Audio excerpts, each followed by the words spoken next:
ഇതുപോലുള്ള വീഡിയോ ഉണ്ടാക്കാനായിട്ട് ChatGPT download ചെയ്തിട്ട് ലോഗിൻ ചെയ്തിട്ട് അതിൻ്റെ പ്ലസ് ഐക്കൺ ഞെക്കി കഴിഞ്ഞാൽ ആഡ് ഫോട്ടോസ് ഉണ്ടാവും. അവിടെ നമുക്ക് വേണ്ടുന്ന ഫോട്ടോസ് അപ്ലോഡ് ചെയ്ത് കൊടുക്കുക. അതിനുശേഷം നമ്മുടെ ഡിസ്ക്രിപ്ഷനിലുള്ള പ്രോംപ്റ്റ് കോപ്പി പേസ്റ്റ് ചെയ്യുക. അതിനുശേഷം കുറച്ചേരം വെയിറ്റ് ചെയ്ത് കഴിഞ്ഞാൽ നമ്മുടെ ഫോട്ടോസ് റെഡിയായി വരും. ഫോട്ടോസ് പൊതുവേ റെഡിയായി വരുമ്പോൾ ഒരു കണ്ണ് അടഞ്ഞിട്ടായിരിക്കും ഉണ്ടാവുക. അപ്പോൾ നമ്മളത് സ്നാപ്സീഡ് ഇട്ടിട്ടൊന്ന് എഡിറ്റ് ചെയ്യേണ്ടതുണ്ട്. ഒന്നിലധികം തവണ ഒരേ പ്രോംപ്റ്റ് ഇട്ടിട്ട് ഒരേ ഫോട്ടോസ് അപ്ലോഡ് ചെയ്ത് കഴിഞ്ഞാൽ ഏതെങ്കിലും ഒരെണ്ണം കണ്ണ് തുറന്നിട്ട് കിട്ടും.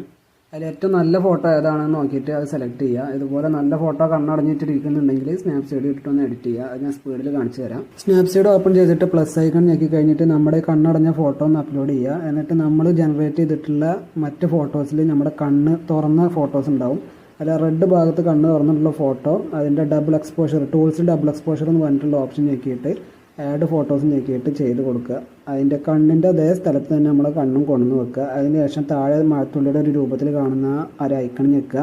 അതിൽ ആ നീല വര മുഴുവൻ ഫുള്ളായിട്ട് കൊടുക്കുക. എന്നിട്ട് ടിക്ക് കൊടുക്കുക. മുകളിൽ ഏറ്റവും മുകളിൽ ഐ ബട്ടൻ്റെ അടുത്ത് ലെയേഴ്സ് കാണും. അതിൽ വ്യൂ എഡിറ്റ് എടുത്ത് കഴിഞ്ഞിട്ട് ഡബിൾ എക്സ്പോഷർ നിൽക്കുക. അതിന് നടുവിലത്തെ ഓപ്ഷൻ ഞെക്കി കഴിഞ്ഞിട്ട് അതൊന്ന് സൂം ചെയ്യുക. എന്നിട്ട് നമ്മൾ കണ്ണിൻ്റെ ഭാഗത്ത് ഇങ്ങനെ ടച്ച് ചെയ്ത് കൊടുത്തു കഴിഞ്ഞാൽ മറ്റേ ഇമേജിലെ കണ്ണ് അവിടെ കറക്റ്റ് വരും. നമ്മൾ ശ്രദ്ധിച്ച് ചെയ്യുക. അതിനുശേഷം ടിക്ക് കൊടുത്തിട്ട് അത് എക്സ്പോർട്ട് ചെയ്യുക.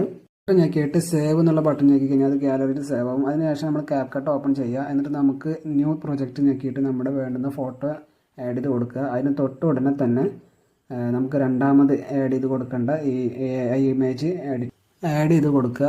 അതിനുശേഷം നമുക്ക് CapCut ഉപയോഗിക്കണമെന്നുണ്ടെങ്കിൽ ക്രാക്ക്ഡ് വേർഷൻ ഉപയോഗിക്കുകയാണെന്നുണ്ടെങ്കിൽ നമുക്ക് ഏതൊരു VPN ഉപയോഗിക്കേണ്ടത്. ഞാൻ ടർബോ VPN ആണ് ഉപയോഗിക്കുന്നത്. അപ്പോൾ നമ്മൾ ടർബോ VPN ഓപ്പൺ ചെയ്തിട്ട് VPN കണക്ട് ചെയ്യുക. അതിനുശേഷം CapCut ഓപ്പൺ ചെയ്തിട്ട് രണ്ടാമത്തെ AI ജനറേറ്റ് ഇമേജ് ഒന്ന് സ്പ്ലിറ്റ് ചെയ്യുക. അടിയിൽ സ്പ്ലിറ്റ് എന്ന് കാണാൻ പറ്റും. അങ്ങനെ സ്പ്ലിറ്റ് ചെയ്ത് കഴിഞ്ഞിട്ട് ആ ഭാഗം സെലക്ട് ചെയ്ത് അതിൻ്റെ അടിയിൽ ഓവർലേ എന്നൊരു ഓപ്ഷൻ ഉണ്ട്. ആ ഓവർലേ കൊടുത്തു കഴിഞ്ഞ് അത് കുറച്ച് ഇങ്ങോട്ട് നമ്മുടെ പഴയ ഫോട്ടോൻ്റെ അടുത്ത് നീക്കി കൊടുക്കുക. എന്നിട്ട് അത് സെലക്ട് ചെയ്തിട്ട് ബാക്ക്ഗ്രൗണ്ട് റിമൂവൽ കൊടുക്കുക. ഓട്ടോമാറ്റിക് ബാക്ക്ഗ്രൗണ്ട് റിമൂവ് ആയി കിട്ടും. അതിനുശേഷം നമ്മൾ ഫോട്ടോ അങ്ങനെ നീക്കി കഴിഞ്ഞാൽ നമുക്ക് അറിയാൻ പറ്റും നമ്മുടെ ബാക്ക്ഗ്രൗണ്ടൊക്കെ റിമൂവ് ആയിട്ടുള്ളത്. അതിനുശേഷം ഈ സെലക്ട് ചെയ്തതിൻ്റെ മുകളിൽ നിൽക്കുന്ന സമയത്ത് വലത്തെ സൈഡിൽ നമ്മുടെ ഫോട്ടോന് താഴെയായിട്ട് ഒരു പ്ലസ് ഐക്കണിലൊരു ബട്ടൺ കാണാം. അത് ഞെക്കി കൊടുക്കുക. അതിനുശേഷം നമ്മൾ ഈ സൈഡിലേക്ക് അതായത് ഇതിൻ്റെ ആദ്യ ഭാഗത്തും ഒരു പ്ലസ് ഐക്കൺ കൊടുക്കുക. അതിനുശേഷം നമ്മൾ ആ ഇമേജ് പതിയെ താത്തി കൊടുക്കുക. നടുവിൽ സെൻറ്റർ ലൈന് കറക്റ്റ് ആണോ എന്ന് നമ്മൾ ഉറപ്പ് വരുത്തേണ്ടതുണ്ട്. മുഴുവനായി താഴ്ന്നതിന് ശേഷം നമ്മൾ പ്ലേ ബട്ടൺ ഞെക്കി കഴിഞ്ഞാൽ ആ ഇമേജ് അങ്ങനെ പൊന്തി വരുന്നത് കാണാൻ പറ്റും. ആദ്യം അപ്ലോഡ് ചെയ്ത് കൊടുത്ത രണ്ട് ഇമേജുകൾക്കിടയിൽ ഒരു വെള്ള ഐക്കൺ കാണാം. അതിന് ഞെക്കി കഴിഞ്ഞാൽ നമുക്ക് കുറേ എഫക്റ്റ് ഉണ്ടാവും. അതിൽ ഗ്ലിച്ച് എന്നുള്ള എഫക്റ്റിൽ ബ്ലോക്ക് എന്ന് പറഞ്ഞിട്ടുണ്ടാവും. നമുക്ക് വീഡിയോക്ക് യോജിച്ച അതായത് കൊണ്ട് നമ്മൾ അത് സെലക്ട് ചെയ്തിട്ട് അതിൻ്റെ ഡ്യൂറേഷൻ മുഴുവനാക്കി കൂട്ടി കൊടുക്കുക, അല്ലെങ്കിൽ നിങ്ങൾക്ക് പാകത്തിലാക്കി വെച്ച് കൊടുക്കുക ചെയ്യാം. അതിനുശേഷം താഴെ ബാക്ക്ഗ്രൗണ്ട് റിമൂവ് ചെയ്ത ചിത്രത്തിൽ ടാപ്പ് ചെയ്തതിനു ശേഷം മുകളിലൊരു കർവിൻ്റെ ചിഹ്നം കാണാം.